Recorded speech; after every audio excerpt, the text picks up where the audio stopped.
Palavra da Verdade, com Hernandes Dias Lopes. Irmãos amados, nós vamos abrir a Palavra de Deus no segundo livro das Crônicas, capítulo 21. Segundo livro das Crônicas, capítulo 21.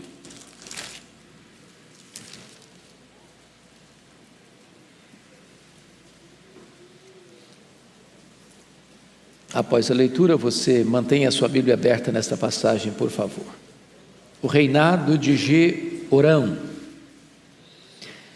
Descansou Josafá com seus pais e foi sepultado com eles na cidade de Davi, e Jeorão, seu filho, reinou em seu lugar. Teve estes irmãos, filhos de Josafá: Azarias, Jeiel, Zacarias, Azarias, Micael e Safatias. Todos estes foram filhos de Josafá, rei de Israel. Seu pai lhes fez muitas dádivas de prata, ouro e coisas preciosas, e ainda de cidades fortificadas em Judá. Porém o reino deu a Jeorão por ser o primogênito. Tendo Jeorão assumido o reino de seu pai, e havendo-se fortificado, matou todos os seus irmãos à espada, como também alguns dos príncipes de Israel. Era Jeorão da idade de 32 anos quando começou a reinar, e reinou 8 anos em Jerusalém. Andou nos caminhos dos reis de Israel, como também fizeram os da casa de Acabe, porque a filha deste era sua mulher, e fez o que era mal perante o Senhor. Porém o Senhor não quis destruir a casa de Davi por causa da aliança que com ele fizera, segundo a promessa que lhe havia feito de dar a ele sempre uma lâmpada e a seus filhos. Nos dias de Jeroão se revoltaram os edomitas contra o poder de Judá e constituíram o seu rei, o seu próprio rei. Pelo que Jeorão passou adiante com todos os seus chefes e todos os carros com ele. De noite se levantou e feriu os edomitas que os cercavam e os capitães dos carros. Assim se rebelou Edom para livrar-se do poder de Judá até o dia de hoje. Ao mesmo tempo, se rebelou também Líbna contra Jeorão, porque este deixara ao Senhor, Deus de seus pais. Também fez altos nos montes de Judá e seduziu os habitantes de Jerusalém à idolatria e fez desgarrar a Judá. Então lhe chegou às mãos uma carta do profeta Elias, em que estava escrito: assim diz o Senhor, Deus de Davi, teu pai: porquanto não andaste nos caminhos de Josafá teu pai, e nos caminhos de Asa, rei de Judá, mas andaste nos caminhos dos reis de Israel, e induziste a idolatria a Judá, e os moradores de Jerusalém, segundo a idolatria da casa de Acabe, e também mataste a teus irmãos da casa de teu pai, melhores do que tu. Eis que o Senhor castigará com grande flagelo ao teu povo, aos teus filhos, às tuas mulheres, e a todas as suas possessões. Tu terás grande enfermidade nas suas entranhas, enfermidade que aumentará dia após dia, até que saiam as suas entranhas. Despertou, pois, o Senhor contra Jeorão o ânimo dos filisteus e dos arábios, que estão da banda dos etíopes. Estes subiram a Judá, deram contra ele, e levaram todos os bens que se acharam na casa do rei, como também a seus filhos e as suas mulheres, de modo que não lhe deixaram filho algum, senão Jeoacás, o mais moço deles. Depois de tudo isto, o Senhor o feriu nas suas entranhas com enfermidade incurável, e aumentando esta dia após dia, ao cabo de 2 anos, saíram-lhe as entranhas por causa da enfermidade, e morreu com terríveis agonias. O seu povo não lhe queimou aromas, como se fez a seus pais. Era ele da idade de 32 anos, quando começou a reinar, e reinou 8 anos em Jerusalém. E se foi, sem deixar de si saudades. Sepultaram-no na casa de Davi, porém não nos sepulcros dos reis. Meus irmãos, eu gostaria de conversar um pouco com vocês sobre escolhas erradas. Este é o único rei da história de Judá, da história de Israel, que tem esta afirmação dolorosa, triste, dramática: e se foi sem deixar de si saudades. Quem foi este homem?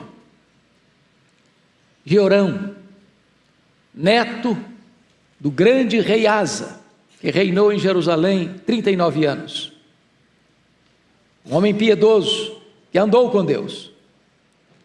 Quem foi este homem que foi filho de um dos maiores reis de Judá, rei Josafá, que reinou em Jerusalém 25 anos. E a Bíblia trata dele como um dos maiores líderes da história de Judá, um dos maiores reis de Jerusalém. Jeorão, embora fosse neto de crente, filho de crente, foi um dos homens mais terríveis da história, não só da humanidade, mas especificamente da história do povo de Deus. Ele começou a reinar com 32 anos, reinou 8 anos e morreu de uma enfermidade dolorosíssima, a ponto das suas entranhas saírem. E ele morreu e nem foi sepultado junto com os outros reis. E a Bíblia traz um alerta acerca da sua biografia. E se foi, sem deixar de si saudades. Por que este homem teve uma história tão triste, uma biografia tão maculada? E deixa para nós um legado tão terrível? O que nós podemos aprender com a história deste homem? Qual é o alerta que a história desse homem traz para os nossos jovens, para os nossos adolescentes, para os nossos pais? O que esse homem fez que hoje você e eu precisamos evitar? E eu gostaria então que nós olhássemos como esse homem desperdiçou as oportunidades da sua vida. Em primeiro lugar, vamos ver os privilégios que ele teve. O primeiro privilégio que esse homem teve está aí no versículo 1. Descansou Josafá com seus pais e foi sepultado com eles na cidade de Davi, e Jeorão, seu filho, reinou em seu lugar. Jeorão era filho de um dos maiores homens da história, de um homem piedoso, de um homem de Deus, de um homem que andou com Deus, que confiava em Deus. Talvez você pudesse acompanhar comigo a leitura que farei no capítulo 17, é só 2 páginas antes desse texto, 2 Crônicas 17, versículos 3 a 6, olha aí o relato do pai dele, da história do pai dele. O Senhor foi com Josafá, 17:3, porque andou nos caminhos de Davi seu pai, e não procurou os Baalins, antes procurou o Deus de seu pai, e andou nos seus mandamentos, e não segundo as obras de Israel. O Senhor confirmou o reino nas suas mãos, e todo o Judá deu presentes a Josafá, o qual teve riquezas e glória em abundância. Tornou-se-lhe ousado o coração em seguir os caminhos do Senhor, e ainda tirou os altos dos postes ídolos de Judá. Imagine você o que é ser criado numa casa cujo pai é um homem de Deus, cujo pai tinha um coração ousado em conhecer a Deus, em buscar a Deus, em andar com Deus, em fazer uma faxina no seu território, tirando a idolatria, tirando tudo aquilo que era errado. E esse menino crescendo nessa casa, olhando para o seu pai, vendo o exemplo do seu pai, percebendo o testemunho do seu pai. Ser um filho que tem um pai que é crente, que conhece a Deus, que anda com Deus, que serve a Deus, é um grande privilégio, um grande privilégio. Mas Jeorão jogou isso fora, ele não imitou o caminho, a vida, o exemplo de seu pai. Mas em segundo lugar, como privilégio, olha o versículo 3 comigo. Seu pai lhes fez muitas dádivas, está falando dos outros filhos, e eu imagino que nenhum pai hoje consegue dar para os filhos o que o Josafá dava para os filhos, porque olha aí o que ele deu. Seu pai lhes fez muitas dádivas de prata, ouro e coisas preciosas, e ainda de cidades fortificadas de Judá. Falou: meu filho, eu vou te dar um presentinho de aniversário, aquela cidade fortificada é sua, tá? E tem ouro, tem prata. A família nadava em riqueza. Mas olha o verso 3. Porém o reino deu a Jeorão por ser o primogênito. Com 32 anos, ele não só tem cidades fortificadas, ele não só tem riqueza de prata, de ouro, ele era do reino, no apogeu do governo do seu pai, um reino brilhante, um reino próspero, de riqueza. de fortalezas.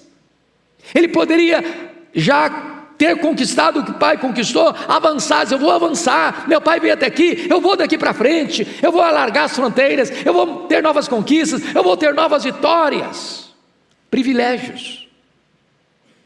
Se nós não aproveitarmos os privilégios que nós temos dentro da nossa casa, dentro da nossa família, nós podemos jogar todo esse legado, toda essa herança fora. Mas agora vamos ver, depois dos privilégios, vamos ver em segundo lugar, os perigos. Perigos. Quais foram os perigos? Primeira decisão errada desse rei chamado Jeorão foi a decisão errada no casamento. Olha o versículo 6 comigo. Andou nos caminhos os reis de Israel, como também fizeram os da casa de Acabe, porque a filha deste era sua mulher, fez o que era mal perante o Senhor. Agora, imagine vocês, meus irmãos, o que é ter Acabe como sogro e Jezabel como sogra. Não dá para ser feliz, dá? Rapaz e moça, escute isso. Antes de começar a namorar, procure saber quem é a família do rapaz e da moça, viu? Entrar numa família de Jezabel é arranjar encrenca.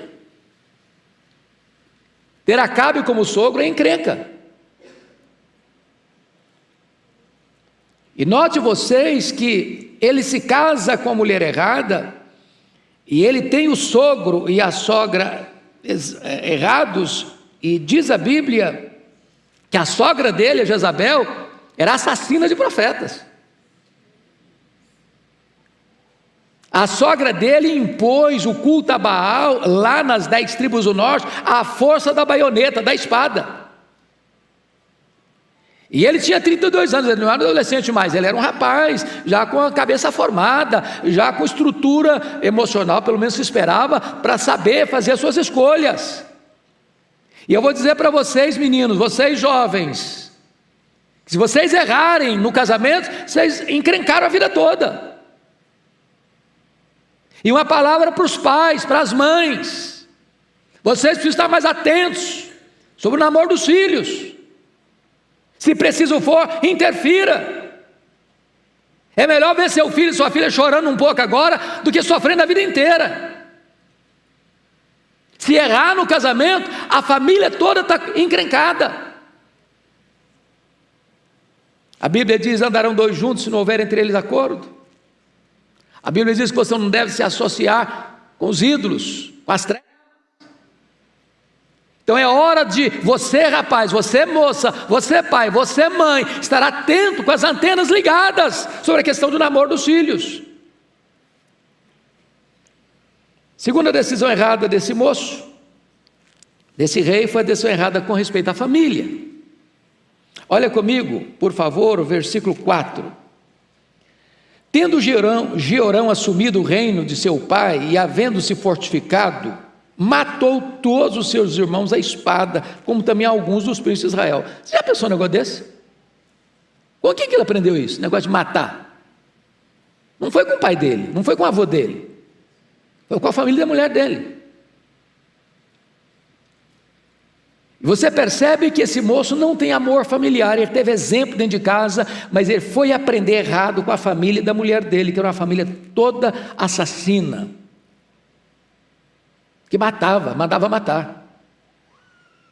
E certamente ele faz isso por ciúmes ou insegurança, dizendo: não, olha, cuidado, você tem irmãos aí que podem tomar seu reino, que podem dar uma rasteira em você, que podem jogar contra você nos bastidores, e você vai ser ameaçado. Então, se você quer ter segurança no seu governo, mata todo mundo, mate os concorrentes, mate qualquer pessoa que possa fazer sombra em você, ou ameaçar o seu reino. Olha o verso 13 comigo, olha o verso 13. Mas andastes nos caminhos dos reis de Israel, e induziste a idolatria a Judá e os moradores de Jerusalém, segundo a idolatria da casa de Acabe, e também mataste a teus irmãos da casa de teu pai, melhores do que tu.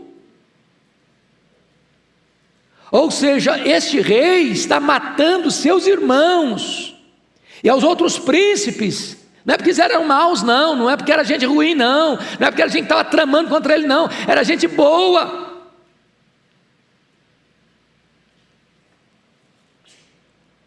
decisões erradas com respeito à família. Família é para se amar, família é para se respeitar, família é para se cuidar. Mas em terceiro lugar, este homem toma uma decisão errada em relação a Deus. Erra no casamento, erra na família e erra também com respeito a Deus. Olha aí comigo os versos 11 a 13. Você pode ler comigo? Vamos juntos? Também fez altos nos montes de Judá e seduziu os habitantes de Jerusalém à idolatria e fez desgarrar a Judá. Então lhe chegou às mãos uma carta do profeta Elias, em que estava escrito: assim diz o Senhor, Deus de Davi, teu pai, porquanto não andaste nos caminhos de Josafá teu pai e nos caminhos de Asa, rei de Judá, mas andaste nos caminhos dos reis de Israel e induziste a idolatria e os moradores de Jerusalém segundo a idolatria da casa de Acabe, e também mataste a teus irmãos da casa de teu pai, melhores do que tu, e vai seguindo a história aí até o versículo de número 17, mostrando que agora Deus iria puni-lo, punir a ele com enfermidade, punir ao seu povo com grandes sofrimentos, punir a sua própria família, seriam levados escravos, cativos. Por quê? Por uma única razão: ele abandonou o Deus de seu pai, de seu avô. Ele importou para Judá, para Jerusalém, o culto pagão das tribos do norte, imposta pela sua sogra, culto a Baal. E diz o texto aqui, preste bem atenção, versículo 11: seduziu os habitantes de Jerusalém. Irmãos, nós temos que parar muito para pensar sobre liderança. Liderança. Um líder nunca é neutro. Um líder ou é uma bênção ou é uma maldição. Ou ele vai levar o povo a uma situação melhor, ou ele vai trazer uma derrocada para o povo. Antes de escolhermos uma liderança, seja ela política, seja ela espiritual, nós precisamos parar e perguntar: que tipo de líder?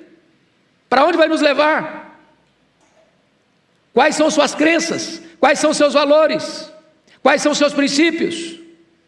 No que ele crê, no que ele acredita, qual a sua bandeira, o que ele defende, qual a sua plataforma. E diz o texto que esse rei, por ter se casado com a filha de Acabe, a filha de Jezabel, importa para Judá as mesmas práticas do reino do norte e seduz e induz o povo à idolatria, à rebelião contra Deus.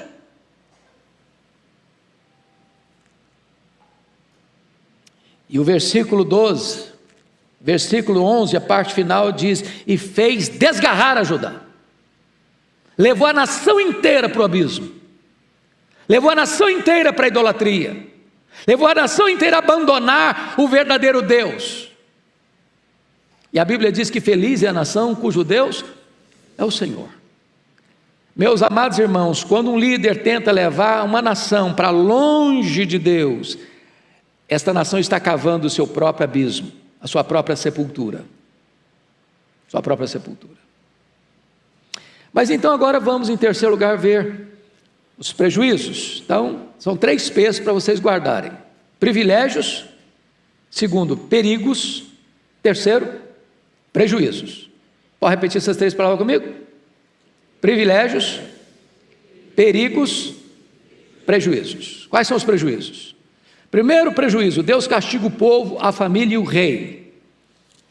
Vejam vocês que a partir do verso 12, Deus começa a mostrar para ele os problemas que ele vai enfrentar. Então, versículo 14 começa dizendo o seguinte: eis que o Senhor castigará com grande flagelo ao teu povo, aos teus filhos, às tuas mulheres e a todas as tuas possessões. Então note você que não sobra nada: a nação, a família e a economia, os teus bens, as tuas possessões.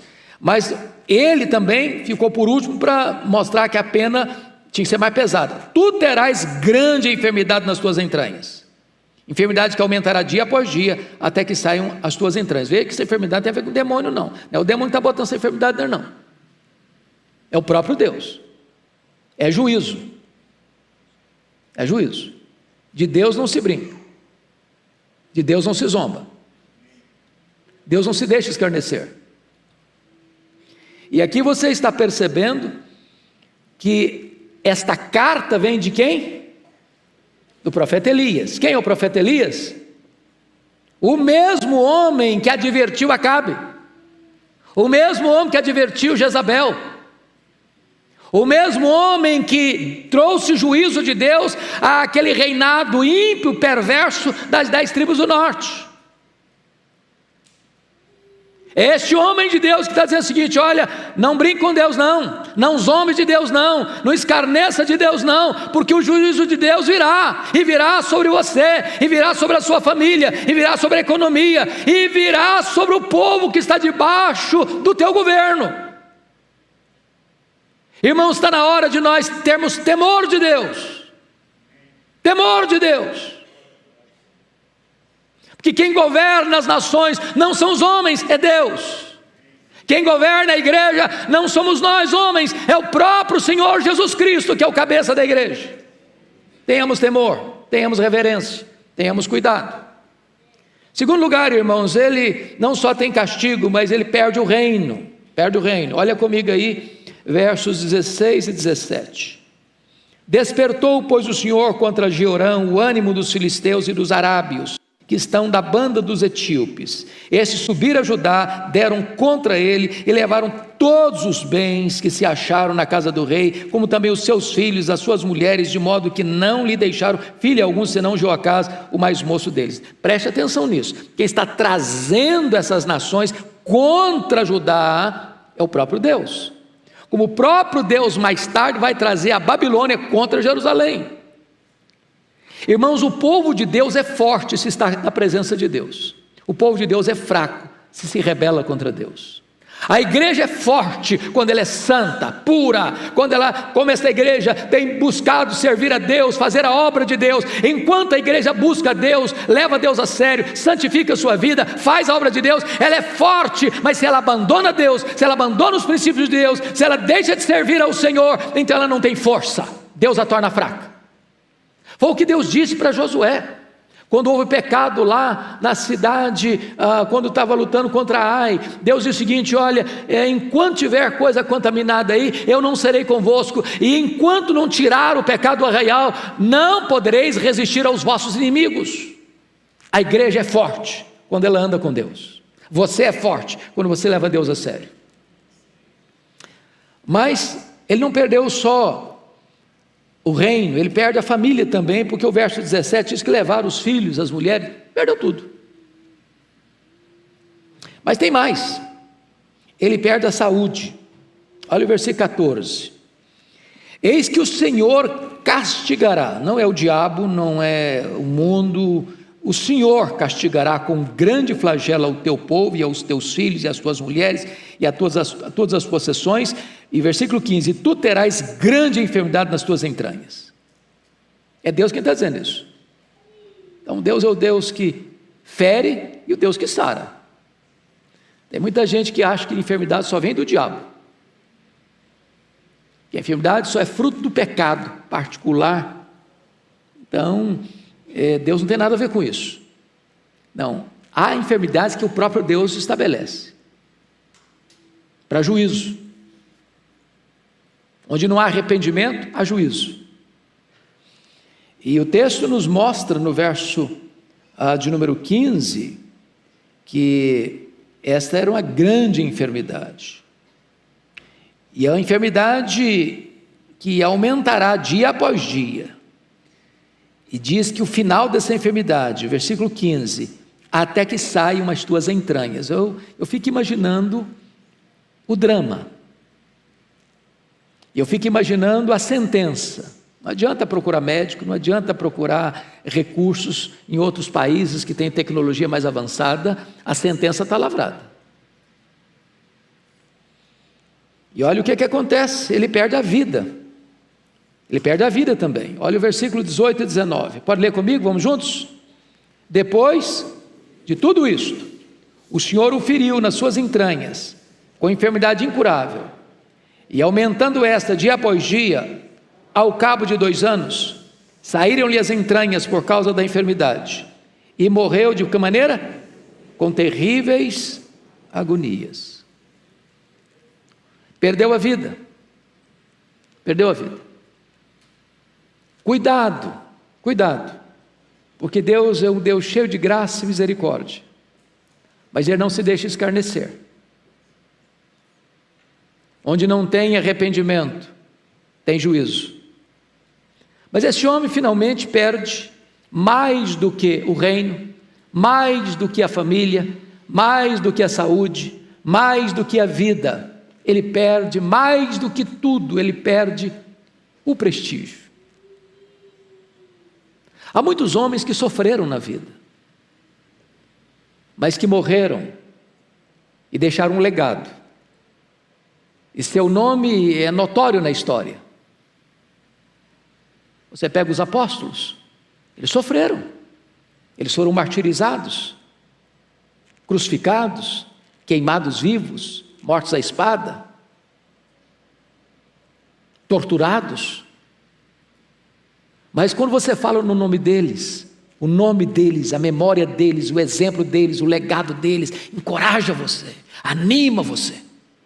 Mas olha o que está escrito sobre esse homem, versículo 20, você pode ler comigo, vamos juntos?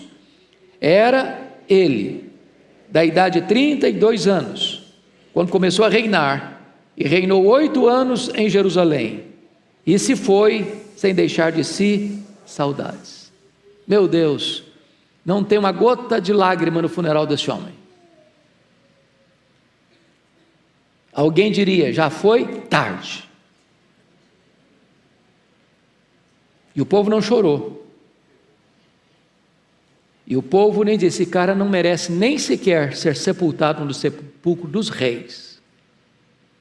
Talvez sepultaram-no numa cova rasa. Estragou a vida, estragou o futuro.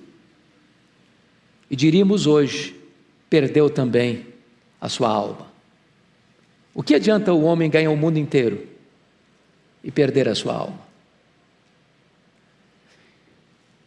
A vida, irmãos, é feita de escolhas. Nós não podemos errar no casamento, nós não podemos errar com respeito à família, nós não podemos errar com respeito à nossa fé, nós não podemos errar com respeito ao nosso Deus. Que esta palavra seja uma palavra de exortação para você e para mim, e que nós aprendamos com os erros dos outros, porque isso é sabedoria, para não caminharmos nas mesmas trilhas sinuosas, a fim de evitarmos as mesmas dolorosas consequências. Que Deus tenha misericórdia de nós e nos ajude.